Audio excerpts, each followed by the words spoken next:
वहीं दूसरी तरफ बाबा साहेब को सिर्फ एक कम्युनिटी का नेता घोषित कर दिया। ये बाबा साहेब का सबसे बड़ा अपमान है, क्योंकि बाबा साहेब ने इस देश के हर व्यक्ति के लिए उन्होंने रखी कि मैं इसमें कोई अगर मगर नहीं चाहता।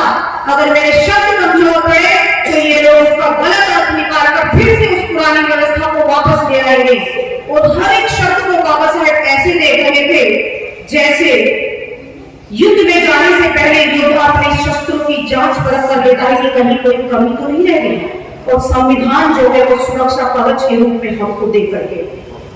लेकिन हम लोग आज भी उस संविधान के बारे में नहीं जानते जो हमें समानता का अधिकार देता है, शिक्षा का अधिकार देता है, रोजगार का अधिकार देता है। हर अधिकार हमको मिलते हैं तो वो संविधान के माध्यम से मिलते हैं।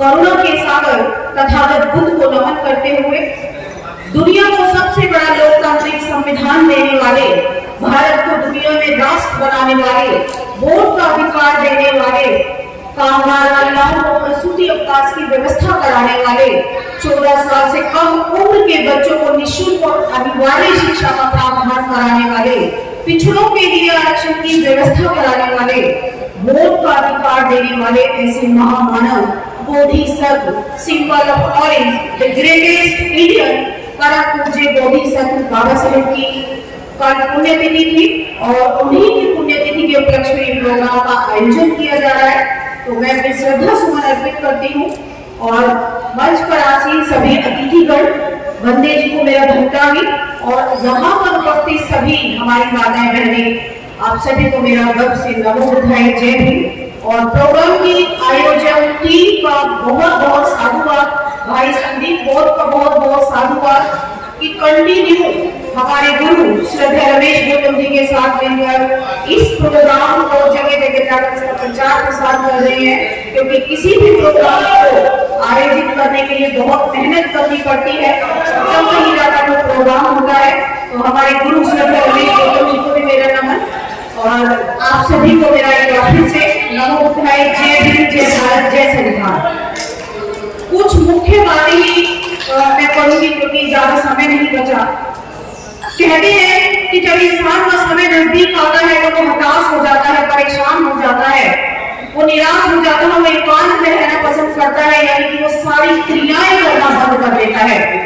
लेकिन जब हम बाबा साहेब को पढ़ते हैं तो बाबा साहेब का जीवन ऐसा नहीं था। अगर मैं 1 दिसंबर से लेकर 5 दिसंबर की बात करूं, 1 दिसंबर 1956 को बाबा साहेब आर्ट गैलरी जाते हैं।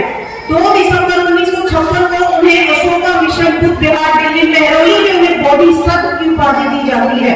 3 दिसंबर को उनके भाई बीमार होते हैं, उन्हें देखने के लिए जाते हैं। 4 दिसंबर 1956 को राज्यसभा में जोरदार बहस करते हैं और 5 दिसंबर 1956 की रात तक बुद्धा रैली धम्मा पूरी कर लेते हैं। 12 बजे तक बाबा साहेब बिल्कुल ठीक होते हैं और 12 बजे के बाद न जाने उनके साथ क्या होता है। मानवता के मसीहा हमेशा हमेशा के लिए हमें छोड़कर चले जाते हैं। बहुत सारे लेखकों ने, अभी हमारे गुरु जी ने भी बताया कि उनकी जो मृत्यु थी वो स्वाभाविक नहीं थी, क्योंकि जिस तरीके से उन्होंने विशाल धर्म दीक्षा का आयोजन किया था, उसी तरह का एक विशाल धर्म दीक्षा का आयोजन 14 दिसंबर 1956 को मुंबई में होने जा रहा था। उधर शेड्यूल कास्ट फेडरेशन और समता सैनिक दल ने मनुवादियों की नींदें उड़ा रखी थी, क्योंकि बाबा साहेब तथागत बुद्ध के समान एक मसीहा के रूप में उभर कर आ रहे थे। और बाबा साहब वहां पर एक बात उनके रखेंगे, अगर मैं 2 साल तक और जीवित रहा तो मैं पूरे भारत को बौद्ध में कर दूंगा, और जितना काम हिंदू धर्म के लिए शंकराचार्यों ने किया उतना काम मैं बौद्ध धर्म के विकास और उसके प्रचार प्रसार में करूंगा। और जहां तक लगता है कि यही बाबा साहेब की मृत्यु का कारण रहा होगा। संसार में 2 प्रकार के लोग होते हैं। पहले वो होते हैं जिन्हें अपने जीवित रहते मान सम्मान, पद प्रतिष्ठा, धन गांव सब कुछ मिल जाता है, लेकिन वो थोड़े समय के लिए होता है। दूसरे प्रकार के वो होते हैं जिन्हें अपने जीवित रहते जो सम्मान का दर्जा उन्हें मिलना चाहिए था वो उनको नहीं मिलता है। धीरे धीरे लोग उन्हें समझने की कोशिश करते हैं, जानने की कोशिश करते हैं और उनके चरणों में नतमस्तक होते हैं। यूं ही नहीं, बाबा साहेब डॉक्टर अम्बेडकर दुनिया के छठे और भारत के पहले विद्वान में नाम शुमार कराए हैं। यूं ही नहीं, उन्हें ज्ञान का प्रतीक कहा जाता है। यूं ही नहीं, आज अनेकों देशों के लोग बाबा साहेब पर शोध कर रहे हैं और ये सब हुआ बाबा साहेब के जाने के बाद, यानी 6 दिसंबर 1956 के बाद ये सारी चीजें हुई। बाबा साहेब एक ऐसी विचारधारा है जो भारत से निकलकर 7 समुद्र पार पहुंच गई और हर उस व्यक्ति के साथ खड़ी है जो शोषित है, जो पीड़ित है। बाबा साहेब एक ऐसे युग पुरुष हैं जिन्होंने अपनी मेहनत के बल पर बड़े बड़े सम्राटों की नींदें उड़ा दी, जो पढ़ाई में डूब कर बड़े बड़े साम्राज्य को चुनौती दे, जिनकी पढ़ाई देखकर अंग्रेज भी कांप जाए, जो मुंबई से न्यूयॉर्क और न्यूयॉर्क से लंदन जब अपने ज्ञान की तलवार लेकर निकले तो पूरी दुनिया को उन्होंने हिला दिया। एक 12 साल का बच्चा जब कक्षा के बाहर बैठकर पढ़ रहा था, जिसे प्यास ने सताया, जिसे भूख ने सताया, लेकिन उनके हाथों में किताब थी। उन्होंने कहा, भले कुछ भी मेरे पास न हो, लेकिन मेरे हाथों में किताब होनी चाहिए। किताब मेरे हाथ में रही तो हालात कैसे भी होंगे, मैं उन हालातों को बदल दूंगा। उन्होंने अपने हर अरमान को अपनी ताकत बनाया, अपने ज्ञान को अपनी ताकत बनाया और उस ताकत का उन्होंने इस्तेमाल किया भारत का संविधान बनाकर। वो संविधान जो पूरी दुनिया में सबसे संविधान है, लेकिन ये विडंबना है इस देश के लोगों की, हमारी, क्योंकि हम लोग आज भी जो सबसे बड़ी ताकत बाबा साहब हमें दे करके गए हैं, हम उसको नहीं जान पा रहे हैं, हम उसके दिए हुए अधिकारों को नहीं जान पा रहे हैं। एक घटना है, जब बाबा साहब संविधान की नींव रख रहे थे और संविधान बनाने का काम चल रहा था, तो चर्चा रखी गई कि भाई कैसे संविधान की शुरुआत होनी चाहिए, इसका पहला शब्द क्या होना चाहिए, कैसे संविधान प्रयोग में आना चाहिए। तो सिख भाई खड़े होते हैं और कहते हैं कि बड़े गुरु का खालसा और बड़े गुरु की फतेह से करो संविधान की शुरुआत।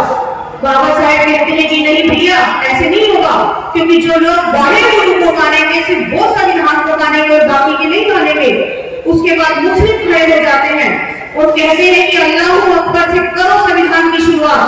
तब बाबा साहेब कहते हैं ऐसे भी नहीं करेगी बात, क्योंकि जो लोग परवरदिगार को मानते हैं सिर्फ वो संविधान को मानेंगे और बाकी के नहीं मानेंगे। उसके बाद हिंदू खड़े हो जाते हैं और कहते हैं कि ईश्वर को साक्षी मानकर करो संविधान की शुरुआत। तब बाबा साहेब कहते हैं कि ऐसे भी नहीं होगा। फिर क्रिश्चियन खड़े हो जाते हैं कि गॉड को आप मानिए और उससे संविधान की शुरुआत कीजिए। तब बाबा साहेब कहते हैं कि ऐसे भी नहीं होगा, क्योंकि ये संविधान न किसी ईश्वर ने लिखा, न किसी अल्लाह ने लिखा, न किसी गॉड ने लिखा, न किसी धर्म के धर्म गुरुओं ने लिखा। ये संविधान हम भारत के लोगों ने हमारे लिए हमारे हाथों से लिखा हुआ संविधान है। इसीलिए इसकी शुरुआत we the people of India, हम भारत के लोगों से इसकी शुरुआत की है। और we the people of India ये सबसे शक्तिशाली वाक्य है जो सभी जाति धर्म भेद लिंग को खत्म कर देता है। बाबा साहेब से बेहतर छुआछूत के बारे में कोई नहीं जान सकता। जितना उन्होंने सहन किया वो कोई नहीं कर सकता, और उसको सहन करने के बाद भी उन्होंने इतिहास बदल कर रख दिया। आर्टिकल 17 जब छुआछूत का अंत करता है, जब बाबा साहेब इसको लिख रहे थे तो बहुत सजग थे, बहुत सावधानी उन्होंने रखी कि मैं इसमें कोई अगल मगल नहीं चाहता। अगर मेरे शब्द कमजोर पड़े तो ये लोग उसका गलत अर्थ निकाल कर फिर से उस पुरानी व्यवस्था को वापस ले आएंगे। और हर एक शब्द को बाबा साहेब ऐसे देख रहे थे जैसे युद्ध में जाने से पहले योद्धा अपने शस्त्रों की जांच परख कर लेता है कि कहीं कोई कमी तो नहीं रह गई, और संविधान जो है वो सुरक्षा कवच के रूप में हमको दे करके। लेकिन हम लोग आज भी उस संविधान के बारे में नहीं जानते जो हमें समानता का अधिकार देता है, शिक्षा का अधिकार देता है, रोजगार का अधिकार देता है। हर अधिकार हमको मिलते हैं तो वो संविधान के माध्यम से मिलते हैं। इसी संविधान के माध्यम से बाबा साहेब ने महिलाओं और पुरुषों को एक समान कर दिया। जिस मधु के विधान में महिलाओं को मुंह खोलने की आजादी नहीं थी, घर की दहलीज पार नहीं कर सकती थी, सिर्फ बच्चा पैदा करने की मशीन समझा गया, बाबा साहेब डॉक्टर अम्बेडकर ने कहा ये भी इंसान है, इनको भी बराबरी के अधिकार चाहिए, और उन्हें राष्ट्र निर्माण के केंद्र में लाकर खड़ा कर दिया बाबा साहेब डॉक्टर अम्बेडकर ने। महिलाओं के बारे में किसी ने नहीं सोचा था, और उस समय बाबा साहेब ये काम कर रहे थे जब इनका धोखा महिलाएं करती थी। सोचिए बाबा साहेब की जो सोच थी वो 100 साल आगे की थी, लेकिन आज भी महिलाएं बाबा साहेब को धोखा देने का काम कर रही है। और कहीं से देखते होंगे तो बड़े रोते होंगे कि इनके सम्मान के लिए मैंने क्या आगे नहीं किया और ये लोग क्या कर रहे हैं। अगर हम लोगों को बाबा साहेब के बताए रास्ते पर चलना है तो सबसे पहले बाबा साहेब को हमको पढ़ना होगा, क्योंकि अगर हम बाबा साहेब को नहीं पढ़ेंगे या तमाम महापुरुषों को नहीं पढ़ेंगे तो हमें पता नहीं चलेगा कि हमें देने वाला कौन है। तो इसके लिए तो हमको पढ़ना ही पड़ेगा, क्योंकि जिस तरीके से मनुवादी जो सरकार है, जो षड्यंत्र रचे जा रही है, जो बाबा साहेब का अस्तित्व खत्म करने की बात करती है, तो ऐसे लोगों को मैं ये कहना चाहती हूँ कि उनकी पुश्ते निकले बाबा साहेब का अस्तित्व खत्म करते करते वो क्या खास बाबा साहेब का अस्तित्व खत्म करेगी। बाबा साहेब सूरज है और सूरज की रोशनी को कोई छुपा नहीं सकता। ये बात मनुवादी ध्यान रखें। हिंदू राष्ट्र चले हैं बनाने के लिए आगे अपने हाथ में ध्वज लेकर, और संविधान बहुत बड़ा रोल है हिंदू राष्ट्र बनने में, और जब तक भारत का संविधान रहेगा ये देश कभी भी हिंदू राष्ट्र नहीं बन सकता। बाबा साहेब को ये लोग स्कूलों में क्यों नहीं पढ़ाते, क्यों मूर्तियां बनाए जा रहे हैं? बाबा साहेब कहते हैं कि अगर किसी को मुझसे मिलना है तो मुझे पढ़ो, मेरी किताबों को पढ़ो, मुझे मूर्तियों में मत ढूंढो। लेकिन आज बाबा साहेब की मूर्तियां बनाई जा रही है। हमें मूर्तियों में बाबा साहब नहीं चाहिए, हमें किताबों में चाहिए, जो कि ये सरकार नहीं करेगी। क्योंकि जिसने भी बाबा साहेब को पढ़ लिया वो अन्याय, अत्याचार, शोषण नहीं सहेगा, वो तर्क करना सीख जाएगा, वो गुलामी नहीं सहेगा। और बाबा साहेब की विचारधारा इन मनुवादियों की सत्ता को चुनौती देती है, उनके जो समानतावादी विचार है उनसे वो डरती है। इसीलिए बाबा साहेब को किताबों से दूर रखा गया। एक तरफ मिस्टर गांधी को राष्ट्रपिता बना दिया और उनकी छवि को बढ़ाया गया, वहीं दूसरी तरफ बाबा साहेब को सिर्फ एक कम्युनिटी का नेता घोषित कर दिया। ये बाबा साहेब का सबसे बड़ा अपमान है, क्योंकि बाबा साहेब ने इस देश के हर व्यक्ति के लिए काम किया है।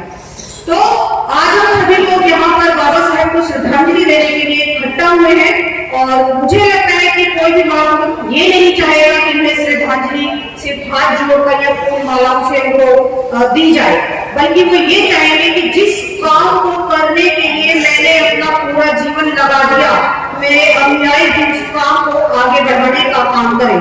क्योंकि बाबा साहेब के हर एक आंदोलन का, उनके हर एक संघर्ष का हम लोग लाभ ले रहे हैं। तो हमारी ये नैतिक जिम्मेदारी बनती है, चाहे वो महिला हो, चाहे वो पुरुष हो, सभी को कंधे से कंधा मिलाकर महापुरुषों के विचारों को आगे बढ़ाने का काम करना होगा।